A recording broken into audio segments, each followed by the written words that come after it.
What sets us apart is our history and our manufacturing and what we do. And the idea of how this company was formed has brought us to where we are today. That's where the passion comes. That if I'm putting it in here, it's the right dose, it's the right ingredient from day one, it's going to be the best it possibly can be.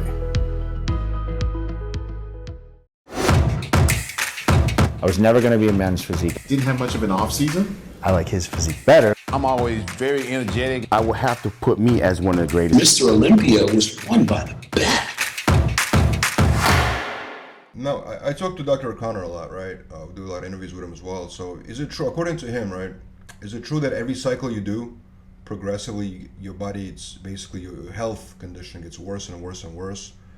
And essentially, you know, like after a few years, you cause damage that you're not going to be able to basically just detox. It depends on the damage. Now, if you have focal segmental glomerulosclerosis, that will progressively harden up the filter of the kidney, the glomerulus, and eventually you cannot filter up and you're going to pee urine. So this comes out of blood pressure, drugs that elevate blood pressure, stimulants, trembolone also.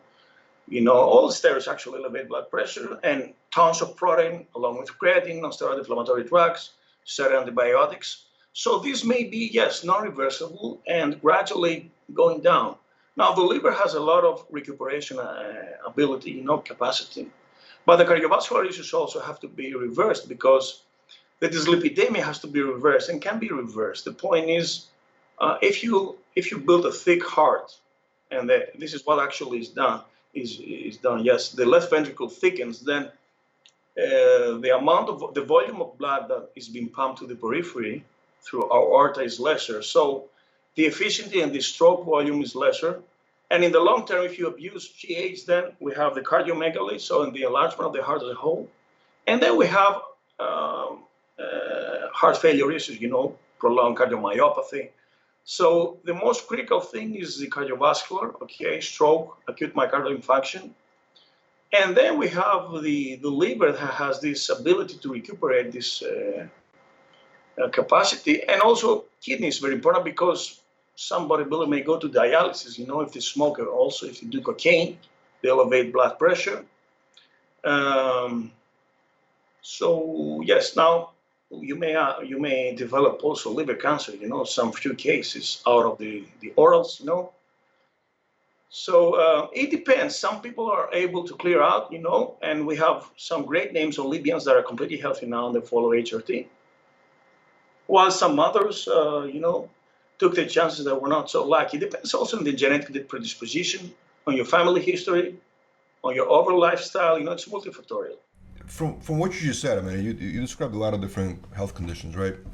From that in mind, keeping that in mind, isn't it makes the most sense, right, to have a shorter career, as short career as possible in pro bodybuilding? If you actually become a pro, you want to keep your career with a short amount of span, so you can get off of it, all that stuff, and start living healthy after that.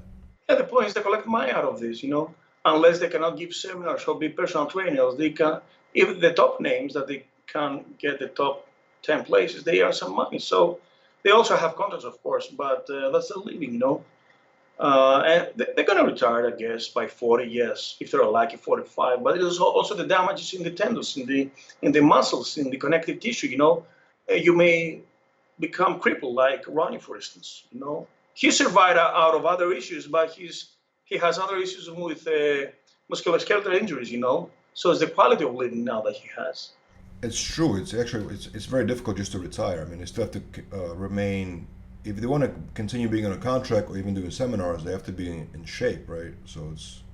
But you have to watch your body to see if the places you're taking and how you look. So nobody beats Father Time. Even Dexter, 51, his last Olympia, he was not the same Dexter he was when he won Olympia 2008, obviously, you know. He was phenomenal for a supermaster, but he couldn't reach his volume and his fullness when he was a 38 in his prime. So you need to take the message and how you look, you know, and, you know, walk away with dignity, you know, and self-respect.